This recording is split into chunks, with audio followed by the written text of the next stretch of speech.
बेतुका बयान देने वाले स्वयं प्रसाद मौर्य पर अखिलेश यादव ने कसा शिकंजा। अखिलेश यादव ने स्वयं प्रसाद मौर्य को दे दी चेतावनी। सपा खेमे में मच गई खलबली। आखिर स्वयं प्रसाद मौर्य के सनातन विरोधी बयानों पर अखिलेश यादव को आज क्यों आया गुस्सा।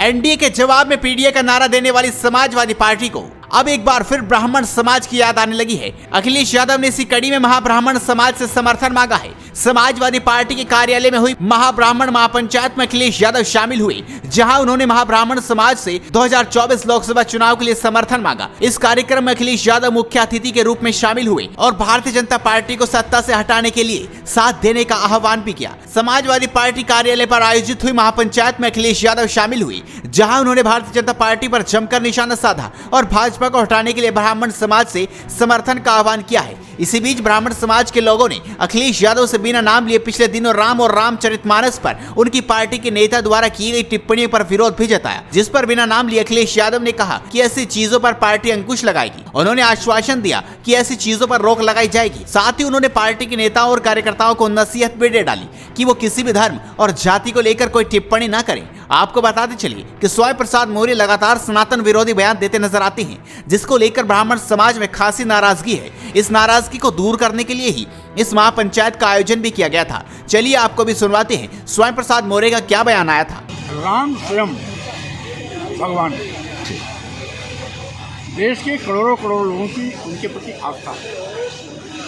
करोड़ों उनको चाहने वाले लोग हैं, उनकी पूजा पाठ करते हैं और आज से नहीं हजारों लाखों साल से पूजे जा रहे हैं। तो जो हजारों और लाखों साल से पूजा जा रहा है, जो सबको जीवन देता है, उसको प्राण प्रतिष्ठा करने के लिए ड्रामा की आवश्यकता है।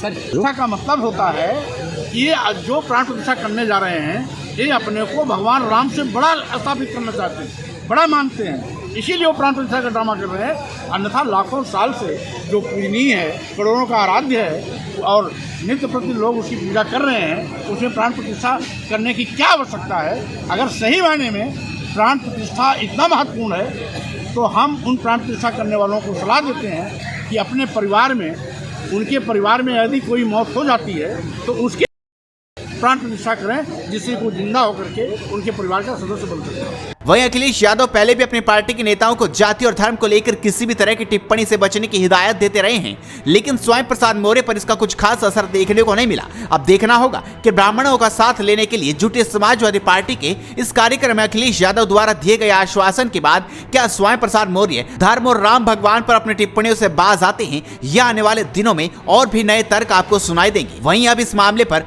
केशव प्रसाद मौर्य भी कूद गए हैं। आइए सुनते हैं उन्होंने क्या कुछ कहा। श्री अखिलेश यादव जी उत्तर प्रदेश की जनता को मूर्ख ना बनावें। श्री स्वामी प्रसाद मौर्य जी जो भी बोलते हैं, उल्टे सीधे बयान वह जो देते हैं, वो श्री अखिलेश यादव जी का लिखा हुआ पढ़ते हैं और वह सोचें कि अगर उत्तर प्रदेश की जनता को गुमराह कर लेंगे तो 2024 के लोकसभा चुनाव में समाजवादी पार्टी, घमंडिया गठबंधन, भाजपा विरोधियों का खाता नहीं खुलेगा और जिस प्रकार से भारतीय जनता पार्टी की आंधी चल रही है, तूफान चल रहा है, उसमें निश्चित तौर से यह सब उड़ जाएंगे और माननीय नरेंद्र मोदी जी के नेतृत्व में तीसरी बार प्रचंड बहुमत की देश में सरकार बनेगी। जो प्राण प्रतिष्ठा है उसको लेके न्योता दिया जाने लगा, जिसके बाद कई लोगों ने आपत्ति जताई है कि विपक्ष और खास करके समाजवादी कांग्रेस को क्यों दिया जा रहा है, जबकि उन लोगों को नहीं मिलना चाहिए। देखिए, कोई मैं नहीं जानता कौन आपत्ति कर रहा है और कौन निमंत्रण दे रहा है। ये श्री राम जन्मभूमि तीर्थ क्षेत्र ट्रस्ट और विश्व हिंदू परिषद के माध्यम से हो रहा है।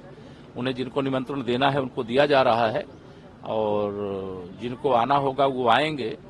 बाकी रामलला का भव्य मंदिर 500 साल के बाद बनने जा रहा है।